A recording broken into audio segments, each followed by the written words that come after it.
Top quality और consistent performance के लिए सिर्फ सिल्वर पंप नाम याद रखना।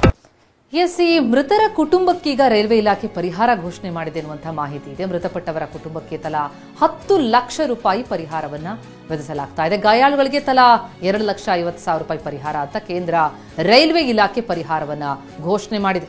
ಜೊತೆಗೆ ಯಾಕಾಯ್ತು, ಹೇಗಾಯ್ತು, ಯಾರಿದಕ್ಕೆ ಹೊಣೆ, ಇದರ ಬಗ್ಗೆ ಒಂದು ತನಿಖೆ ಆಗಬೇಕಾಗತ್ತೆ. ಹಾಗಾಗಿ ಈ ಪ್ರಕರಣದ ತನಿಖೆಗೆ ಉನ್ನತ ಮಟ್ಟದ ಸಮಿತಿಯನ್ನ ರಚನೆ ಮಾಡಲಾಗಿದೆ. ಇಬ್ಬರ ನೇತೃತ್ವದ ಉನ್ನತ ಮಟ್ಟದ ಸಮಿತಿಯಿಂದ ಇದರ ಬಗ್ಗೆ ತನಿಖೆಯಾಗುತ್ತೆ. ತಡರಾತ್ರಿ 119 ಅಕ್ರಮ ಭಾರತೀಯರನ್ನ ಹೊತ್ತಂತ ಅಮೆರಿಕ ವಿಮಾನ ಭಾರತಕ್ಕೆ ಬಂದಿದೆ. ಅಮೃತಸರದ ಗುರು ರಾಮದಾಸ್ ಅಂತಾರಾಷ್ಟ್ರೀಯ ವಿಮಾನ ನಿಲ್ದಾಣಕ್ಕೆ ರಾತ್ರಿ 10 ಗಂಟೆಗೆ ವಿಮಾನ ಬಂತು. ಆ ಪೈಕಿ ಪಂಜಾಬ್ನ 67 ಆ ಒಂದು ವಿಮಾನದಲ್ಲಿ, ಹರಿಯಾಣದ 33, ಗುಜರಾತ್ನ 8, ಉತ್ತರ ಪ್ರದೇಶದ 3, ಮಹಾರಾಷ್ಟ್ರ, ರಾಜಸ್ಥಾನ, ಗೋವಾದ ತಲಾ 2 ಹಾಗೆ ಇತರೆ ರಾಜ್ಯದ 2 ಇದ್ದಾರೆ. ಸೊ ಅಮೆರಿಕದಿಂದ ಮತ್ತೆ 119 ಜನರ ಬ್ಯಾಚ್ ಅಕ್ರಮ ವಲಸಿಗರಂದ್ರೆ ಇದರಿಂದ ಹೋದಂಥವ್ರು ಅಂತ ಭಾರತೀಯರ ಗಡೀಪಾರ ಆಗಿದೆ.